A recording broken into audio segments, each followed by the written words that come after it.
Dear student of English grammar, we welcome you in our lecture 4 Hindi version lecture. Today our topic is word formation.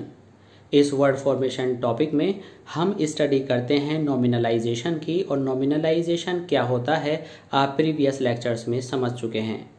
फिर एक बार नॉमिनलाइजेशन को define कर लेते हैं। Linguistics में नॉमिनलाइजेशन एक ऐसी प्रक्रिया है जिसके अंदर हम एक पार्ट्स ऑफ स्पीच से दूसरी पार्ट्स ऑफ स्पीच में वर्ड को चेंज करते हैं। और आज के इस वर्ड फॉर्मेशन टॉपिक में हम आज सीखने जा रहे हैं नाउन फ्रॉम वर्ब, वर्ब से नाउन कैसे बनाएं।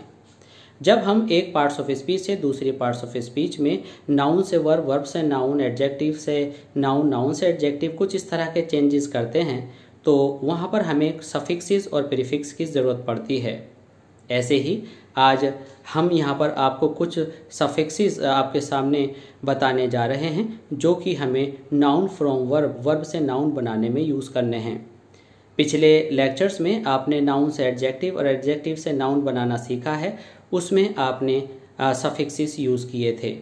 Student, this is M. Rahman and you are attending ORAC classes of English language. Please to continue with us. Don't forget to subscribe our channel ORAC classes of English language.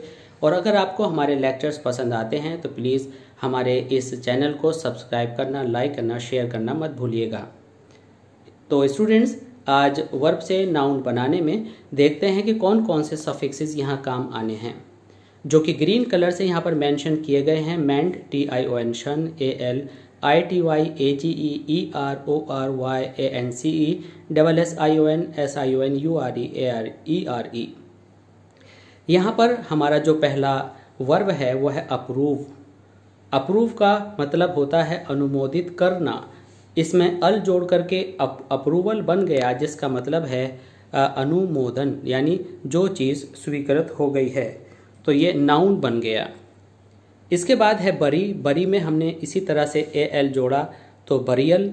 Disperse जो कि होता है बिखरना, और dispersal बिखराव। Renew में AL जोड़ा, renewal. Refuse, refusal. Arrive, arrival. Dispose, disposal. Deny, denial. Propose, proposal. Dismiss, dismissal. Break. ये अब हमारी दूसरी सीरीज़ यहाँ पर सफिक्सेस की शुरू हो गई है, जिसको हमने AGE से दर्शाया है, एज। ब्रेक में आपने एज जोड़ा, ब्रेकेज। तो ब्रेक का मतलब होता है टूटना, और जिसकी अलग अलग फॉर्म्स होती हैं, ब्रेक, ब्रोक, ब्रोकन। अब यहाँ पर हमने देखा कि हमने सफिक्स AGE, एक पार्टिकल भी कहा जा सकता है, एक वर्ड का अंश AGE लगाया और उसको जोड़ने के बाद जो हमारा नया वर्ड बना वो बना ब्रेकेज। तो इस तरह से ब्रेक का मतलब है टूटना और ब्रेकेज का मतलब है टूट फूट। Pass, passages. Stop, stoppage. Waste, wastage.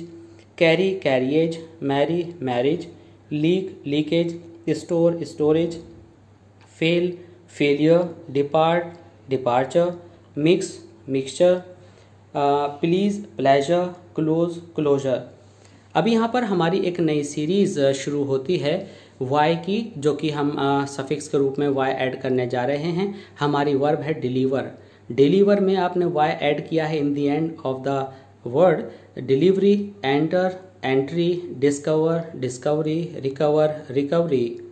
Agree में अब आप एक नया सफिक्स ऐड करने जा रहे हैं। पूरी सीरीज़ है। Agreement, announce, announcement. Arrange, arrangement. Develop, development. Entertain, entertainment. Improve, improvement. Amaze, amazement. Banish, banishment. Employ, employment. Invest, investment. Imprison, imprisonment. Fulfil, fulfilment. Students, अब यहाँ पर हमारी एक नई सीरीज़ TION, शन, शुरू होने जा रही है। एडमायर का मतलब होता है प्रशंसा करना। जब हम इसमें शन जोड़ देते हैं तो ये बन जाता है एडमिरेशन। एडमिरेशन का मतलब है प्रशंसा, जो कि नाउन की तरह से आप सब्जेक्ट और ऑब्जेक्ट पर यूज़ में ले सकते हैं। जबकि जब ये एडमायर था तो एडमायर, एडमायर्ड, एडमायर्ड आप वर्ब की तरह से इसे यूज़ करते थे। तो एडमायर में TION जोड़ा तो बन गया एडमिरेशन। इसी तरह से कंबाइन, कंबाइन का मतलब है जोड़ना, और कॉम्बिनेशन का मतलब है जोड़। जो युग्म बना वो कॉम्बिनेशन है। Inform, information. Prepare, preparation. Connect, connection. Define, definition. जैसे कि आपने सुना होगा define noun, define adjective, define, कोई भी आपसे परिभाषा पूछी जाती है तो डिफाइन का मतलब है परिभाषित कीजिए और डेफिनेशन का मतलब है परिभाषा जो कि नाउन है। डायरेक्ट, डायरेक्शन, इसे डायरेक्शन भी आप कह सकते हैं, दोनों ही प्रोनाउंसिएशन प्रॉपर हैं। अपीयर, अपीयर का मतलब होता है सामने प्रकट होना और अपीयरेंस मतलब दिखावट। तो यहाँ पर एक नई सीरीज ऑफ सफिक्सेस यहाँ शुरू हो रही है। Appear, appearance, assure, assurance, remit, remittance. ये आप ध्यान रखेंगे कि कहाँ पर जब हम नया वर्ड फॉर्म करते हैं तो बाद का जो कॉन्सोनेंट है डबल कहाँ कहाँ हो रहा है। Enter, entrance. अब यहाँ पर आप देखते हैं कि यहाँ एंटर में वाई लगाकर एंट्री किया, नाउन बनाया, यहाँ पर ANC लगाकर एंट्रेंस किया। तो ये जो हमने यहाँ पर नाउन बनाया, तो दोनों नाउन्स में डिफरेंस क्या है। जब आप एंटर में वाई जोड़कर एंट्री करते हैं तो एंट्री का मतलब होता है किसी प्रोसेस का हिस्सा बनना, टिकट मिल जाना। और जब एंट्रेंस की बात करते हैं तो वह केवल गेट के पर्पज से यूज़ होता है। इनहेरिट, इनहेरिटेंस, इनहेरिट विरासत में कोई बात लेना, कोई गुण लेना। इनहेरिटेड, इनहेरिटेड ये आपकी वर्ब होगी, एंस जोड़ने पर इनहेरिटेंस विरासत नाम की नाउन बन जाएगी। Abound, ance, abundance. अभी यहाँ पर हम ANC की सीरीज देख रहे थे, अब हम ENC को एज अ सफिक्स यूज करने वाले हैं। Depend, dependence, insist, insistence, occur, occurrence, differ, difference, interfere, interference, reside, residence. यहाँ पर ये स्पेलिंग्स हमें कई अलग तरह से भी महत्वपूर्ण हैं, क्योंकि जब एग्जामिनेशन होता है तो करेक्ट स्पेलिंग फाइंड आउट करने के लिए आती हैं। कुछ बोर्ड्स में ऐसा भी होता है कि स्पेलिंग्स फिल करने के लिए आती हैं, तो हम ये कंफ्यूज हो जाते हैं कि कहाँ ANCE और कहाँ ENCE लगता है, तो इसलिए इनको आप सही से समझ लें और याद कर लें। तो हम आ गए थे रिसाइड, रेजिडेंस और इंटरफियर, इंटरफेरेंस तक। अब हम आगे चलने वाले हैं। स्टूडेंट्स, क्रिएट, जिसमें हमने OR जोड़ा, creator, act, actor, inspect, inspector, collect, collector, paint, painter, sharp, sharpener. यहाँ पर जब भी हमें कोई वर्ब दी जाती है, जैसे कि मान लीजिए हमने ईट लिखा, ईट मीन्स खाना, ईटर बन गया, टीच से टीचर बन गया, क्रिएट से क्रिएटर बन गया, तो हम ER और OR लगाकर नाउन बना लेते हैं, डूअर बना लेते हैं। इसी तरह से हमारे सामने sharpen, sharpener, teach, teacher, bag, bagger. और स्टूडेंट्स यहाँ पर देखेंगे कि बैगर में AR लगेगा, ER नहीं लगेगा। Clear, clarity, humiliate, humility. यहाँ पर हमें देख लेना है कि कहाँ पर हमने कौन सा लेटर डबल किया है, ये बहुत ज़रूरी है स्पेलिंग को जानने के लिए। Enable, enability, loyal, loyalty. यहाँ पर हमने इटी यूज़ किया था ITY, लेकिन लॉयल में केवल TY आपने यूज़ करना है, लॉयल्टी। अब यहाँ पर कुछ ऐसे पर्टिकुलर वर्ड्स हैं जिनमें हमने किसी तरह के प्रीफिक्सेस या सफिक्सेस का यूज़ नहीं किया है, जो कि आपको अच्छी तरह से याद करना है। आपने सुना होगा कि गिल्डेड, जड़ाऊ, तो गिल्ड जो कि सोने से जड़ा होता है में आपने गोल्ड कर दिया। हाफ जो कि वर्ब है आधा करना, उसको आपने हाफ कर दिया। ड्रिप, ड्रिप जैसे कि आपने डॉक्टर्स के यहाँ पर देखी होगी, बूंद बूंद करके चलती है, तो द वाटर वॉज ड्रिपिंग, तो ऐसा सेंटेंस आपने सुना होगा। Drip means drip, dripped, dripped, तो ये वर्ब हुआ। जो बूंद बूंद करके गिरता है तो उसका noun drop. Bear, birth, believe, belief, laugh, laughter, live, life, die, death.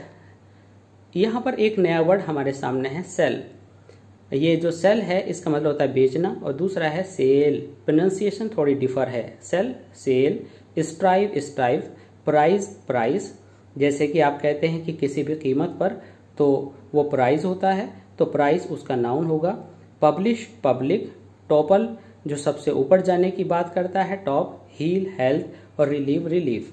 तो स्टूडेंट्स यहाँ पर आपने सीखा कि कैसे हम वर्ब से नाउन बनाते हैं, और ये हमारे लिए उस समय बहुत ज़्यादा महत्वपूर्ण होता है जब हम कुछ हमारे पर्टिकुलर बोर्ड्स जैसे यूपी बोर्ड है, ICSE बोर्ड है, जब हम उसमें ट्रांसफॉर्मेशन करते हैं और सिंपल सेंटेंस में क्लोज को सिंपल सेंटेंस में ट्रांसफॉर्म करते हैं, तो वहाँ पर वर्ब को हमें दूसरी पार्ट्स ऑफ स्पीच में चेंज करने की आवश्यकता पड़ती है। उसके लिए ये चैप्टर बहुत महत्वपूर्ण है। तो वे स्टूडेंट्स जो ट्रांसफॉर्मेशन का चैप्टर अभी स्टडी करने जा रहे हैं उनके लिए ये वर्ड फॉर्मेशन बेइंतहा ज़रूरी है, एक्सट्रीमली इम्पोर्टेंट फॉर देम। तो ये आप ज़रूर इसकी स्टडी करें और इस वीडियो को बहुत ध्यान से सुनें और इस पूरी सीरीज़ को कंप्लीट करें, जिसमें आप आगे भी इसी तरह से एक पार्ट्स ऑफ स्पीच से दूसरे पार्ट्स ऑफ स्पीच में वर्ड्स को बदलना सीखते रहेंगे। आई होप कि यह हमारा टॉपिक नाउन फ्रॉम वर्ब आपको पसंद आया होगा और आपके समझ में आया होगा, जिसमें हमने वर्ब से नाउन बनाना सीखा है।